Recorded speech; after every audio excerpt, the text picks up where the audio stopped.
এখন এই দেখেন আস্ত রসুন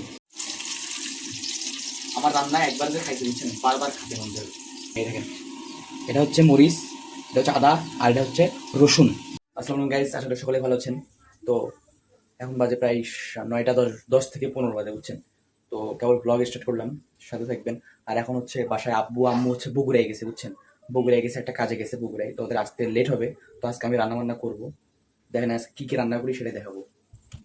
এখন হচ্ছে রান্না করবো হচ্ছে গরুর মাংস, বুঝছেন। আর আমার হাতের গরুর মাংস মানে মজা হয়। এই যে এটা হচ্ছে গরুর মাংস, এটা হচ্ছে আমি খাবার, আমার বউ খাবে, বুঝছেন। দুইজনের জন্য এইটুকুই যথেষ্ট। দেখেন পেঁয়াজ অলরেডি কেটে দিছে, এখন রান্না করবো। সুইচটা অন করিয়ে যে আমাদের সুইচ, ও সুইচ অন করাই আছে।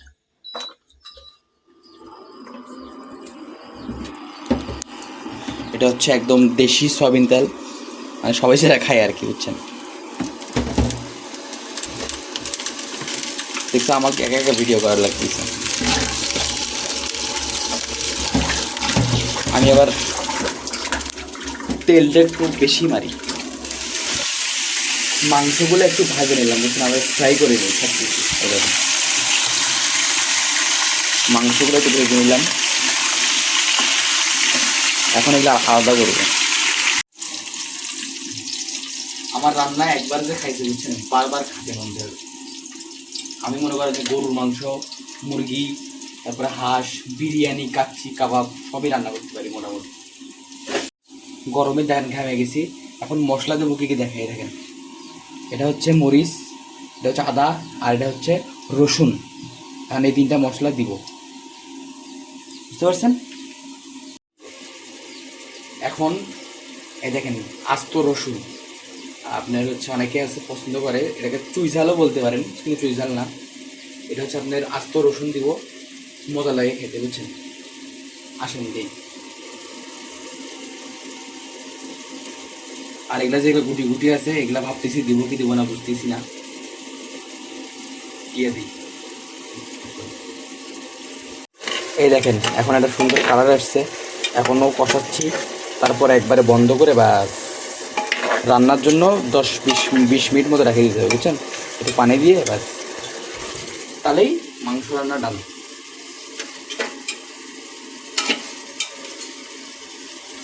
তবে যখন পুরোপুরি রান্না হবে তখন আপনাদের খাবো এবং দেখাবো,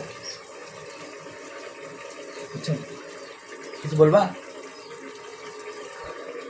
আজকে আমি মার্কেটে হচ্ছে গাড়ি নিয়ে যাইনি, বুঝছেন। গাড়িটা এখানে আছে, কারণ গাড়ি নিয়ে গেলে মনে করেন যে তেলের খরচ হয়, ওর থেকে ভালো অটো নিয়ে গেলে আমার খরচটা আরও বেশি কমে, বুঝছেন। এই জন্য আমি মোটরসাইকেল নিয়ে আজকে বার হইনি। আর আজকে এমনি লস গেছে, সারাদিন আমার লসের দিন, মনটাই খারাপ, কপালটাই খারাপ, বুঝছেন। মানে এই যে এতক্ষণ ধরে হলো এই যে মাংসটা রান্না করলাম, বুঝছেন। দেখেন কত সুন্দর হয়েছে। আমি জানি আপনাদের সবারই খেতে ইচ্ছা করতেছে, দেখছেন। এই দেখেন তো মাথা নষ্ট।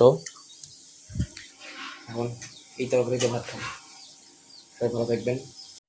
এইমাত্র ঘুম থেকে উঠলাম, বুঝছেন। এখন বাজে কটা, এখন বাজে 12টা 7, মাত্র ঘুম থেকে উঠলাম। আর আম্মু কালকে রাত্রে বগুড়া থেকে আসছে, আব্বু আম্মু না, আম্মু নাকি কালকে ঢাকায় চলে যাবে আমার বোনের বাসায়, বুঝছেন। তা রান্না বান্না আমাদের কি করতে হবে একা একা। এই বিশাল বড় মাছটা হচ্ছে আব্বু কিনে নিয়ে এসেছিল, বুঝছেন। তো আম্মু হচ্ছে ঢাকায় যাবে, এই জন্য আমাদের আম্মু আর আমার বউর জন্য রান্নাবান্না একবারে করে ধুয়ে যাচ্ছে। আর দেখেন আমার হাঁসগুলো আলহামদুলিল্লাহ অনেকটা বড় হয়ে গেছে আপনাদের দোয়ায়, বুঝছেন। তো আজকে আমার হচ্ছে 4র্থ ভ্যাকসিন দিতে হবে, আর এটা হচ্ছে দারিয়াপুর বাজার, বুঝছেন। আমি আজকে গেছিলাম হচ্ছে আপনার গোডাউন বাজার, এটা হচ্ছে দারিয়াপুর পার হয়ে কাবিলের বাজার দিয়ে হাতের ডান দিকে গোডাউন বাজার বলে, হ্যাঁ। তো মনে করেন যে আমরা ভ্যাকসিন দেওয়ার কথা ছিল 2 দিন আগে, কিন্তু আমি ভুলে গেছিলাম, তার জন্য ভ্যাকসিন দিতে পারি নাই। কিন্তু হুট করে আজকে আমার বউ ফোন দিয়ে বললো যে ভ্যাকসিন কিন্তু তোমাকে আজকে দিতেই হবে, বুঝছেন। তো এখানে মার্কেট টার্কেট শেষ করে ভ্যান নিলাম, ভ্যান এলাম। আমাকে নাকি এক লোক বলে ঠগাইছে, 150 টাকা ঠগাইছে। এই গল্প গল্প করতে করতে করতে করতে মামা আর আমি দুজন মিলে হচ্ছে দাঁড়িয়াপুর পর্যন্ত গেলাম, বুঝছেন। তো দাঁড়িয়াপুরে গেলাম, দাঁড়িয়াপুরে নামলাম, ভাড়াটা দিয়ে আপনার হচ্ছে অটোতে উঠলাম। অটোয় কিছুক্ষণ অপেক্ষা করলাম যে গাইবান্ধায় যাব। তো গাইবান্ধায় যাওয়ার জন্য অটোতে বসে অপেক্ষা করতেছি, যে গাইবান্ধায় যে আপনার ভ্যাকসিনটা দেওয়া লাগবে বুঝছেন।